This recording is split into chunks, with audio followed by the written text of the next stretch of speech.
Before we get to your scheduled video, please remember that likes and comments tell YouTube to promote our work to other people, and subscribing to the channel tells you when something new drops. You can also head to the link tree in the description to peruse my books, join us on Discord, or support us on Patreon. You can get episodes of Journey of Wrestling and Violent Profiles early, as well as a load of other treats. Even just $1 a month earns you a name drop for being cool. Thanks for listening, and enjoy the show. Greetings and salutations, fellow asymmetrical humanoids. It is I, Eric J. Chucky, joined as always by the boy. Hey. This is the Two Nerds Podcast, and before we get into today's subject, let us talk about who is cool. Cool. Yeah, Rob. A guy from Ohio. Passion Killer 7-Eleven. And, hold on, Distrucity KTL. My brain was going to call him something else. Ironically, that's 4 people. Like the Ninja Turtles. Yep. Segway! Yeah, so we saw Teenage Mutant Ninja Turtles, Mutant Mayhem. Did I mention you could be cool if you give me $1? That's how you get to be cool. And I enjoyed it. Yeah, it was really good and fun. Yeah, that's all I got. No notes. But we kid. Yeah, no, we think we have enough material for a real podcast on this, but ultimately it's a really simple opinion. It was a fun, good movie that wasn't taking itself too seriously. If you've listened to our recent content, you may notice that's a real easy hit out of the park for us. I think it was taking itself the right amount of seriously. Like Twisted Metal, which we reviewed last week. Go back and watch that if you haven't already. That didn't take itself too seriously. I think this took itself like the way it's supposed to be taken. There were definitely some moments of genuine sort of... Genuine's a really good word. Good choice there. Genuine emotional beats. But, like, it is a comedy. Yeah. Action comedy is the accurate descriptor. I got both of those things. There was action that was fun to watch. There was comedy that made me laugh. There was a lot more comedy that made me exhale gently out of my nose. But I was smiling so hard through the entire movie, my face hurt afterward. Yeah. Now, I am ill, so maybe that contributed to it. He is also a gigantic mark for the Ninja Turtles, and that probably contributes to it. It is a film made of pure goodinium, and the formula through which it was created, I feel, is immaterial. Why are you looking at all my Turtles merch?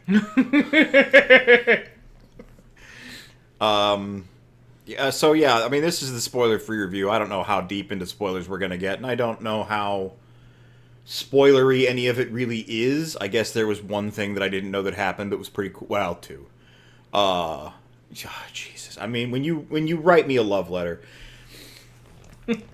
okay, we'll have to talk about that. But the spoiler-free version of the review is, I thought this was really good. I thought all the acting was really good. I loved the fight choreography. Something I really liked about, and was surprised about, Rise of the TMNT, not the movie. The movie was okay. But the series itself was that when they did fight, it was all really well animated and really cool. So I was glad to see that they didn't skimp on that here. And it wasn't like the shaky cam crap you get in, live-action movies. You got to see the fluidity. It was very dance-like. It was really awesome. There were a couple really good standout fight sequences. There's one fight montage. That was so cool. That I particularly enjoyed. It was just a great sort of way of condensing a lot of things happening into one very fun sequence that gets you the information. I would also like to say in that vein, this movie was only 99 minutes, 93 minutes, something like that. Didn't seem short. No, and I appreciate it not being overly long. I appreciate that we didn't have some sort of weird bullshit before the third act. It actually shows a good counterpoint to a common complaint you've had with movies recently. Yeah. A complaint that he's mentioned a couple times in for different things we've watched is that he had, you've said that you wish that there was more time to get to know characters and to get their emotional beats and to get to know side characters specifically. Mm-hmm. And oftentimes the counter argument to that has been, well, I mean, what are you going to do? Add another half hour onto the movie? This is a great movie to showcase that, no, that's just not necessary. this is a huge cast, and it's not like I'd say half the principal characters get that much development or anything, but they're not like, it's like 20 people. We don't need development on all of them. Most of them are okay to be one-note things. You got the principal guys, you got a couple of side guys, and your villain. And the principal guys, the brothers, the Ninja Turtles, their dad, who is not Master Splinter, he is just dad in this movie, and April all get good emotional beats and through lines. Like, they managed to nail all of them, and in a tight time frame, which is very impressive. Yeah, they do a really great job with them.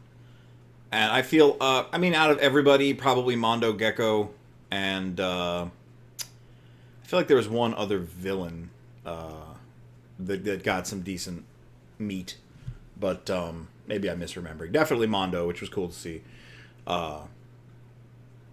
They felt fleshed out. I got what I wanted out of this, and especially knowing that we're getting another movie and a series out of this version of the franchise. Provided that the Hollywood executives can stop being dill holes. Yeah. For just 5 fucking minutes. Usually those meetings take like 2 hours, as I understand. You know what? That's fair. A whole work day of not being a dill hole. Oh man, that was funny. Okay. So yeah, that is my thoughts. That is your thoughts. That is the spoiler-free version.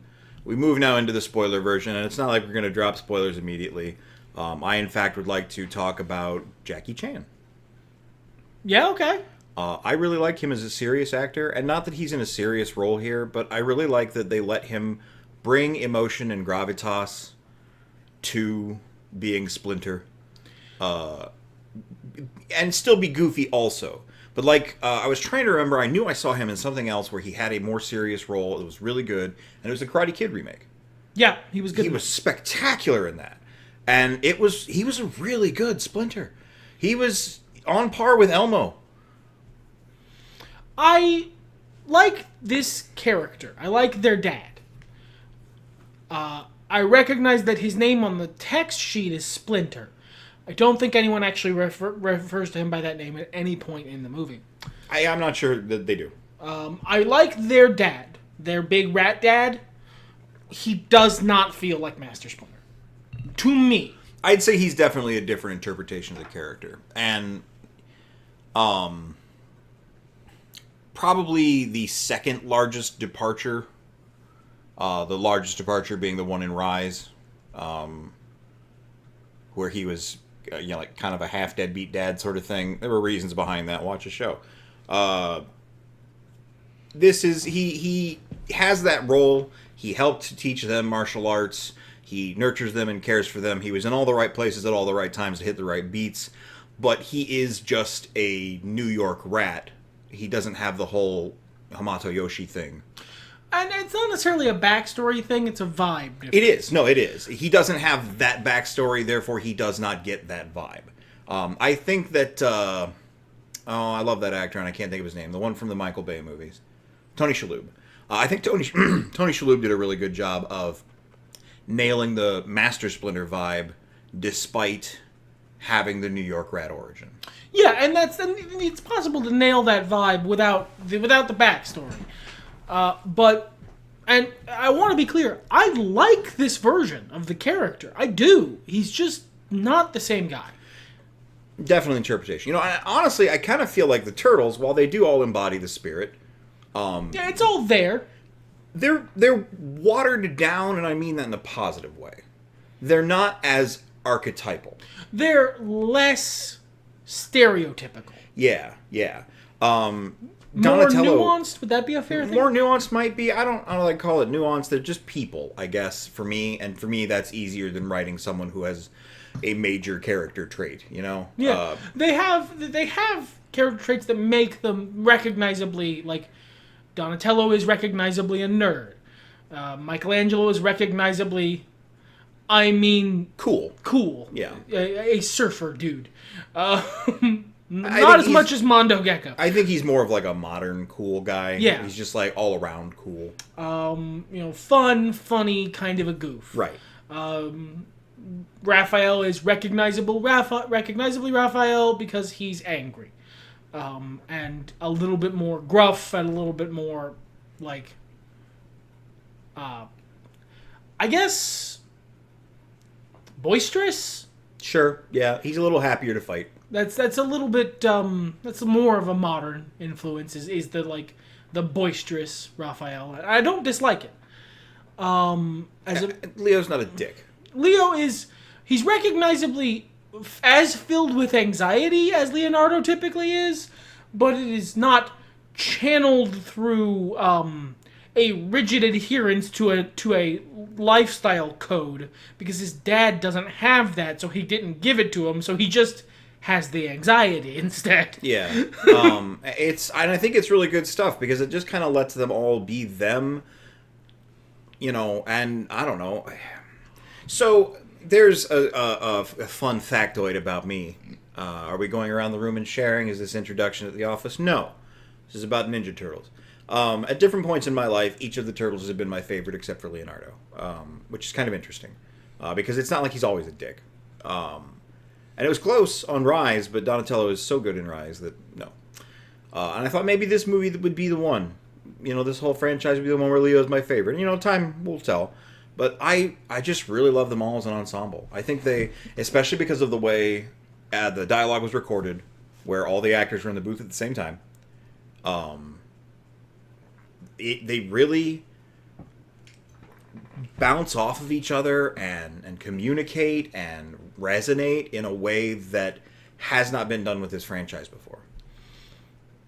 I don't know that it hasn't been done before, but this is certainly the cleanest version of it. Oh yeah, okay, I'll take that. I was about to say a bit ago that the first Ninja Turtles movie, with the exception of Raphael and Leonardo, everyone, like, their specific frustration, everyone was a lot less bound to their archetype, I guess. Mm-hmm. Mikey made more jokes, but Donatello made jokes.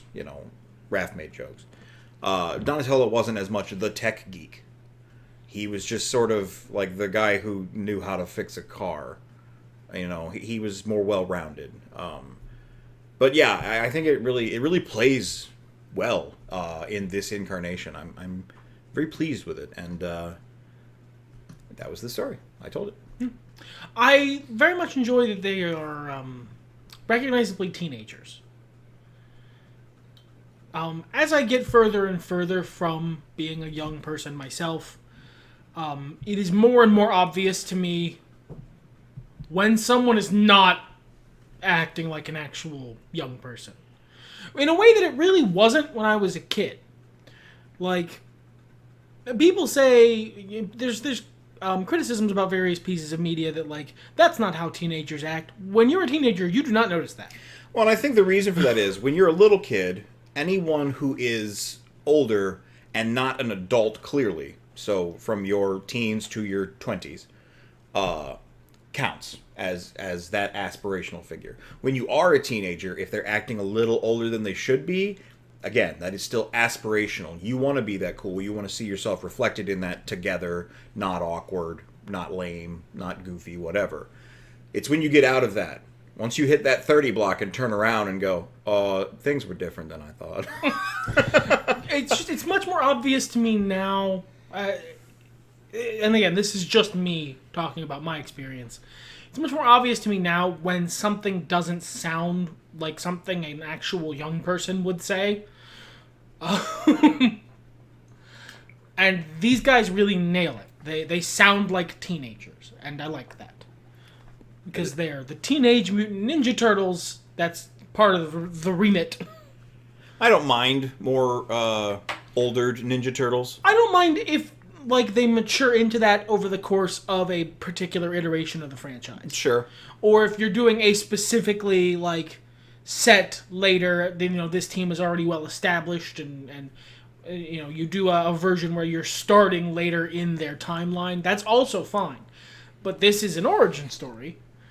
Yeah, to a certain extent, yeah. This is them going from being some guys to the Teenage Mutant Ninja Turtles. I would say, taking that specific factor into account, this is probably the strongest version of that tale.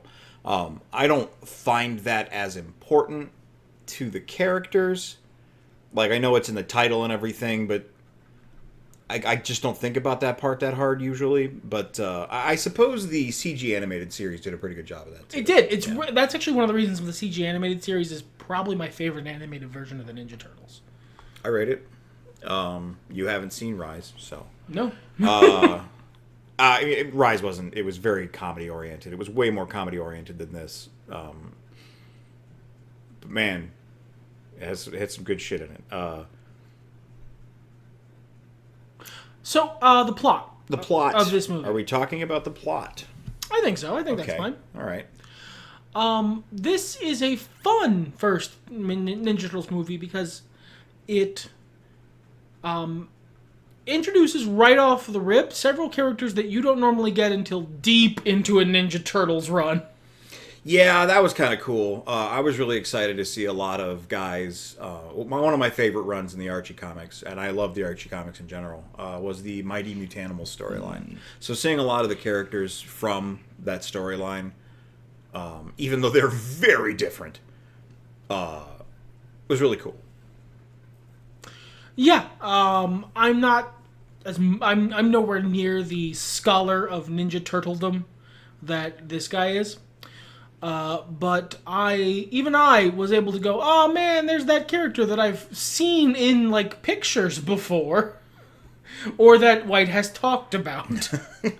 Will not shut up about. And they were all like pretty different. I mean, Bebop and Rocksteady were Bebop and Rocksteady. Like, they needed no introduction, and were given none, and I appreciated that. Because they're fucking Bebop and Rocksteady. If you know any of the mutant enemies the Ninja Turtles fight, you know Bebop and Rocksteady first. Mondo Gecko was given a pretty big spotlight. I think he was probably given the biggest, of the various mutanimals, of the minions of the main villain, he was probably given the most to do. Yeah, and I mean, they didn't change him at all. He's just a doofus. He's a fun, capable doofus. That's how he was in the comics. That's how he was in the TV show. I'm pretty sure that's how he was in the CG show. I can't speak to the really edgy animated show. I've only seen a little bit of that one. But I can't really. I wasn't there. I never watched that. It wasn't super exciting to see guys like Ray Fillet relegated to a one-note joke. But I got to see a Ray Fillet, and that is cool enough. And there's enough fun characters that get some time that I didn't care. Let Post Malone sing his little song. Go for him. He was having fun singing his little song. Yeah, he was having a good time. Is he a really hardcore environmentalist with a really tragic origin? No, but that's fine. We have Superfly, who was a great interpretation of Baxter Stockman. I like that they gave him pathos. I like that they did their own thing with it. Yeah. He wasn't just Baxter Stockman. No. And, this is another thing that I really appreciated about the film. They hit the balls they put on the tee. Like, they said, okay, we want to do Baxter Stockman, but instead of him just turning into the Fly Guy, what if we gave him more of a reason to be like the Turtles? We didn't want to do Shredder in the first movie because we wanted a character the Turtles could relate to and be kind of, entranced by, enticed by, to be on his side. We wanted someone that they could... A wild take, by the way. We want someone charismatic who the Turtles could maybe be on their side and be entranced by. But that's not Shredder. But wild take. Insane take. Because he's this fellow mutant more than anything else. There's not that history with, Splinter. In the versions where there is a Shredder, most of the time Splinter has rightfully conditioned his sons to not like this guy. Already. Yeah. That's fair. But, I remember the speech. I don't know if you guys remember the speech. I watched that speech earlier today. Shredder, as a figure of being able to pull people into his orbit, is very powerful, is very good. But as a fellow mutant, that camaraderie, especially given the storyline they went with all four members of the Turtles, really, even more so than in some previous iterations, I think only really matched by the Platinum Dunes movies. all four of these guys really want to be in the human world, like a lot. Rise was also, it was a big feature of that, I would say about equally. And it's always something. I mean, It's honestly, always a thing. Normally it's Raph's thing. sure. The first half of this movie is, like, beat-wise, so similar to the first half of the 1990 movie. Like, it just, even on some weird shit like they went to see a movie, is so weirdly exact to what happens. It's very cool to see. It's very cool to see them grabbing into the roots of this and pulling it up to show you what's going on while still doing their own thing. It's one of the great things about the Ninja Turtles as a franchise is it is nearly universally renewable. Yeah. It is a renewable resource of a fictional series. It modernizes very well. Until I die, I'm going to be enjoying new Turtles saying slang I've never conceived of. They got Sus and Riz in there now, so good. We're right on track. Yeah, we're doing the thing. And you know what? Nobody flossed. I'm glad we're over that. Oh yeah, that would be cringe now. Yes, good. That's too far. They said cringe too, I think. Yeah. Since we're in spoiler territory and it's been a while, I would like to talk about the Siren song that I was granted. I like Four Non-Blondes, What's Up? Who doesn't? But the version of Four Non-Blondes, What's Up I like is the one from that dumbass He-Man meme. You remember the one, the video. If you don't, pause this video now. Go Google yourself Four Non-Blondes He-Man. Watch that. Laugh. Hang around until the end. Because it gets a funny thing at the end. I like that part a lot.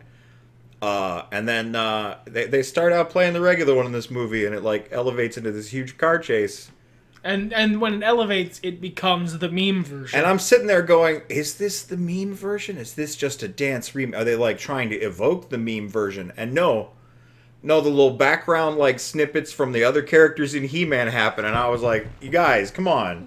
You already made a Ninja Turtles movie. You didn't have to do this. It's like when you get a surprise birthday party. And not only did your friends surprise you with a cake and camaraderie, but they're like, and here's a really expensive thing you want. And you're like, what the hell? This is great. You guys are so cool. Thanks, Seth Rogen. So, like, I mean, if I wasn't already having an amazing time, wow. What a love letter straight to me. Thanks, guys. Honestly, the soundtrack in general. Both the needle drops, as you so effectively put it, and the instrumental stuff. Incredible. My second favorite fact about the soundtrack is that they put on the soundtrack the song that John Cena's theme music samples. This is funny because John Cena's in the film. Yes. He is Rocksteady. John Cena, like me, grew up with Turtles, and anytime you make a Turtles thing that he could be in for at least a minute, he wants to. He will say yes to all Turtles things. And he's good, and he's got some versatility, and that's fun. What else do you have to say, my friend? I wanted to shout out Ice Cube specifically. Oh, yeah, he's great. He does an amazing job in this film. As Superfly, as the villain, as the horsefly that Baxter Stockman, this is a spoiler, created and raised, but not Baxter himself. The wild, insane, genocidal Superfly. But, like, politely. Yeah, that makes it worse. Yeah, it's a really great contrast because the movie doesn't really switch. You know, usually when a character is like, oh, and here's my evil part of the plan, so you guys have to hate me now. The movie doesn't really change tone. Everyone's still having a great time, except the Turtles, who are a little like, what? Huh? But he does a really great job. I also love that like half of Superfly's dialogue is literally just him quoting rap lyrics. Yeah, that was really, really fun. Like, I love it both as it's a fun bit and this is too deep for this movie. I love it because it portrays the fundamental hypocrisy of Superfly's character. Because he professes to hate humans and think they're terrible and deserve to be destroyed, but his whole personality, every part of it from the ground up, is a pastiche, is a web of stitched together rap and hip hop ephemera So much so that he quotes rap lyrics, because, like, those are clearly songs in universe. He's quoting rap lyrics to be cool. These are songs made by humans. Yeah, I think it shows maybe intentionally how absolutely short-sighted he is, and perhaps why, before the turtles showed up and they had a reason to, or as the movie goes on, nobody really questioned him. Did they take this plan seriously until they got to "And the Death Ray is built"? And considering that, like, clearly he raised the other mutanimals, right? Right. He couldn't have been that hard line about killing all the humans that whole time, because none of them are. No. This feels like it was a relatively recent reveal, if nothing else. And obviously he loved his dad, who was a human. So, like, he's become radicalized. I mean, the film treats the mutants who have adult actors as adults more than, the turtles were, but it's been the same 15 years.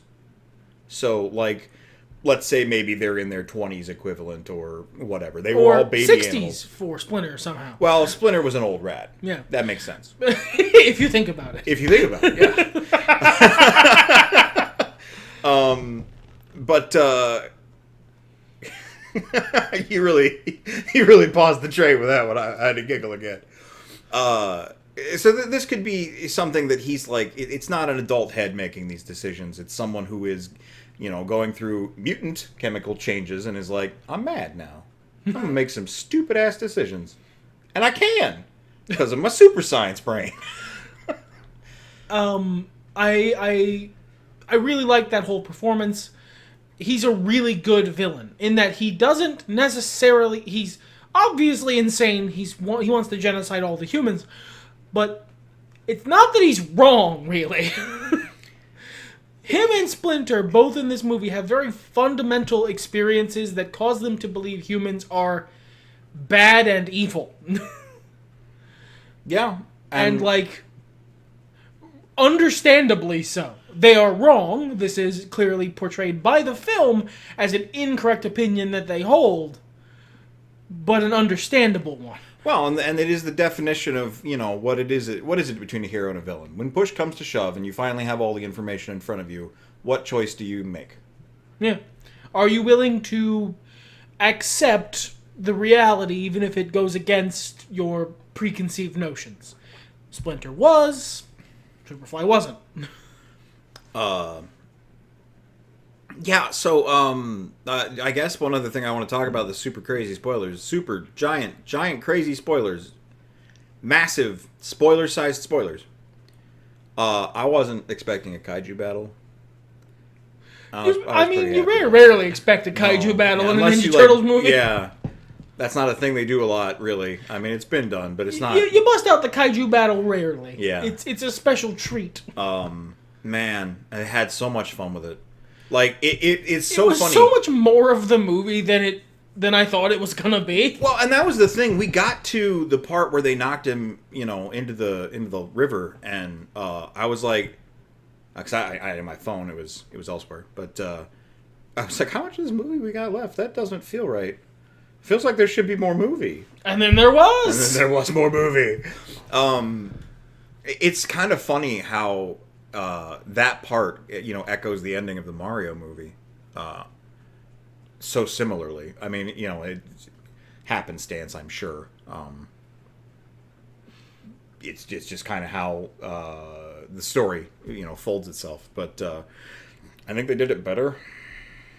Well, they gave it more time. Yeah. Well, and the kaiju was bigger. Yeah, the kaiju was cool.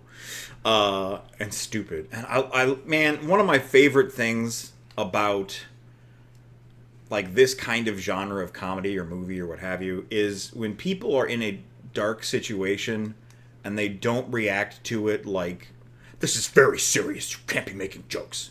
They act like, me and my friends would act if we had to fight a kaiju. Which is basically the thrust of Seth Rogen's post-apocalyptic movie, which this movie does lift some bits from. Being in a serious situation doesn't change who you are. Yeah. That's something that a lot of people give, like Marvel movies, for instance, shit about these days, since it became cool to hate Marvel for some reason.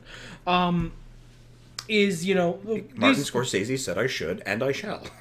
These people are, the world is just being destroyed around them. Why are they making jokes? This is a very serious situation. I don't know if you've never actually had a stressful moment in your life, person who is making this observation, but if you're someone who makes jokes, being stressed doesn't change that. In fact, amplifies it. Yeah. If your coping mechanism is humor, speaking as someone whose coping mechanism is humor, stress doesn't make that happen less. It might make the jokes a little meaner, but they're still going to happen. I do also kind of want to talk about the future. Okay. When do you think we're going to get flying cars? Considering how people drive with regular cars, hopefully never. Cool. Well, this was the Two Nerds podcast. You probably meant of this particular iteration of the franchise, I would assume. You got me. Yeah. You figured out my joke. Yeah, I'm smart.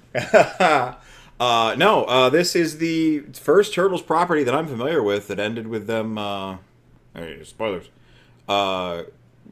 becoming accepted by people and going to school. Yeah, that's brand new. Yeah. I cannot think of a Turtles adaptation that has actually just had them go to high school. That's very interesting. The original cartoon had them moving around topside a lot in their trench coats and hats, but not just in the open. Right. Just going to school. That's very interesting. That's a new thing.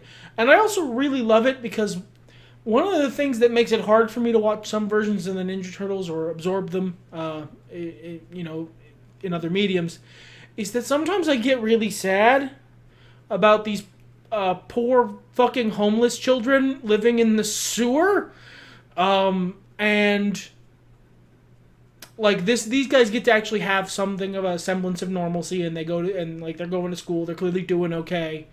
That makes me happy. I'm excited for it as a vehicle for storytelling, especially with a series coming out of this. Oh yeah, That's really it's exciting. whole new stories. Yeah, and they might be very tried and true stories in other mediums. I think we're probably going to see a lot of stuff you see in various Spider-Man adaptations. Yeah, that kind of stuff. But I've never seen it with these guys before. Yeah, and that's interesting. I'm very enthusiastic about where this is going. I like the art style, as hideous as some of the side characters are. Most of the characters in this film are just actually very ugly. Most of the art in this film is pretty ugly. I think the lighting, textures, and depth do a lot to distract from that, unless they're intentionally drawing attention to it.